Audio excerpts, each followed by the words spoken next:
extremamente significativa. A mim me chama, não é o que me chama a atenção, mas é o que aparece, é a ideia de que a gente precisa pensar, no caso do contexto brasileiro, e muito especialmente pelo modo como nossa política é construída, é forjada. Então, ser político no Brasil é profissão, tá? E eu quero falar isso porque isso tem a ver com uma questão que aparece subliminarmente no teu trabalho, que é a ideia de um projeto político de educação, mas que esse projeto não é um...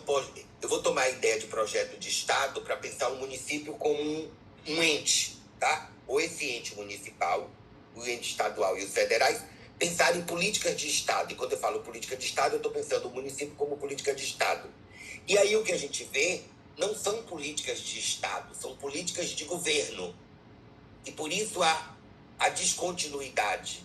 E por isso muitas quebras que existem nas políticas, tá? E por isso várias crises que nós temos nos sistemas políticos, municipais, estaduais e federais do nosso país. Porque para além de pensar uma política de governo ou de partido, mas é pensar uma política de Estado e, independente do partido que ganha a eleição, a política deve ser pensada, tá? É isso que eu acho que você deveria tentar mobilizar em algum momento, chamar a atenção disso, porque isso seja o IDEB, ou seja outros indicadores, ou outras políticas que você vai elencando ao longo do trabalho, mas é isso que a gente precisa ter claro. Percebe? Qual é o lugar das políticas e das políticas de Estado para o contexto e o cenário educacional brasileiro ou o cenário municipal? Porque elas vão mudando. Elas vão mudando na medida que mudam os chefes municipais, estaduais e federais.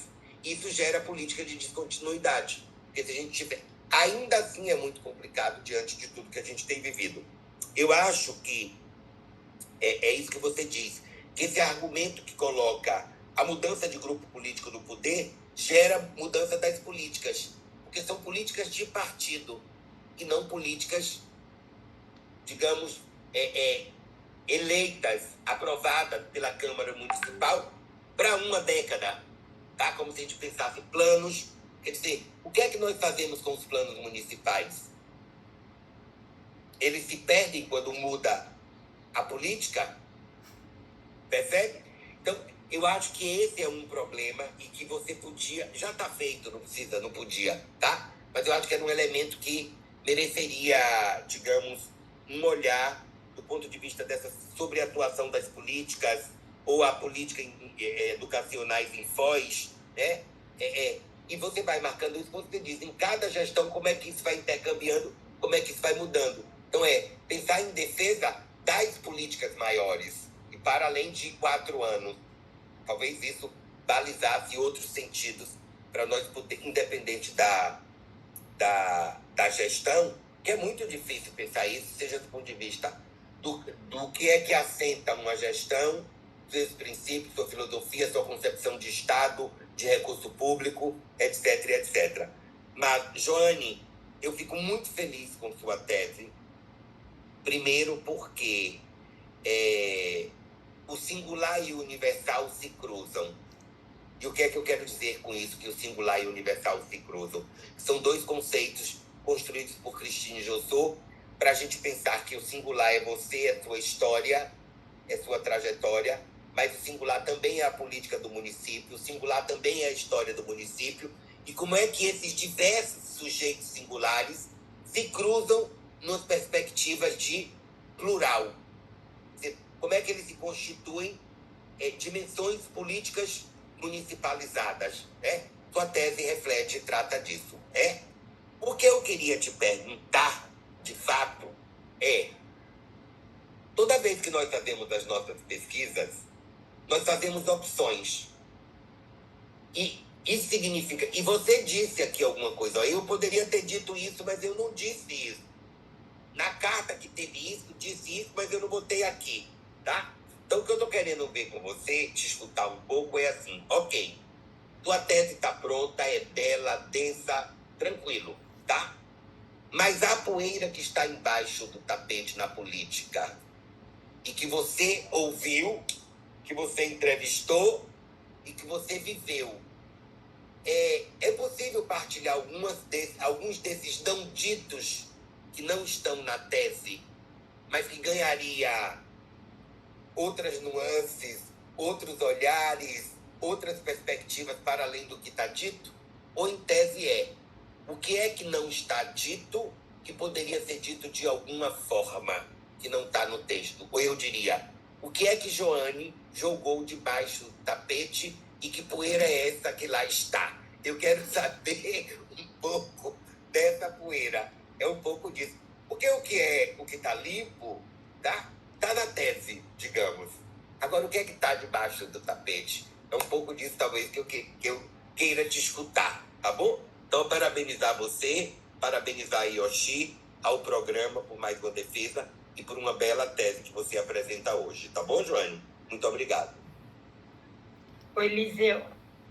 Ela não me diz também o que está debaixo do tapete, não, viu? Porque senão eu não cheguei a censurar. E conhecendo como eu conheço, se ela lhe dissesse o que estava debaixo do tapete, já não estaria mais debaixo do tapete. Agora eu também tô louca para ver a resposta. Eliseu, eu acho que a provocação teórica que você trouxe desde o princípio aí no GP Pop Imprudente foi legal. E a culminância é a defesa da tese da Joane hoje, né? Então ela falava assim, professora, eu não sou capaz de fazer isso que você está querendo, não, eu não sei falar de mim, não, eu não sei escrever isso. Então, se ela não sabe escrever isso, imagina se soubesse escrever, né? Porque a redação da tese é uma coisa belíssima, então ela não sabia o jeito. Então, por vários momentos eu dizia, mas você está descrevendo, cadê a Joane? Cadê a Joane? Ela ainda botou isso lá nos agradecimentos, porque eu dizia que ela queria ficar debaixo do tapete, não são os fatos de políticas educativas que ela queria esconder. Ela que queria se esconder debaixo do tapete. Até que ela surgiu, bela e formosa, e acabou elaborando isso, né? Obrigada, viu, Eliseu? Estou passando aí, Joane, para você contar para o Eliseu o que você escondeu debaixo do tapete. A gente não vai falar para o prefeito, não, tá bom?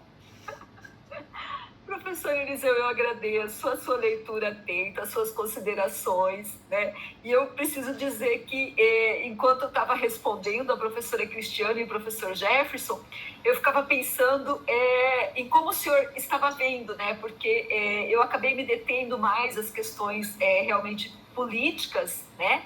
E do que em relação às narrativas, né, quando eu estava respondendo os dois professores, até pelas perguntas. E eles arrancaram de mim questões que realmente não estavam aqui, né, e que eu acabei manifestando.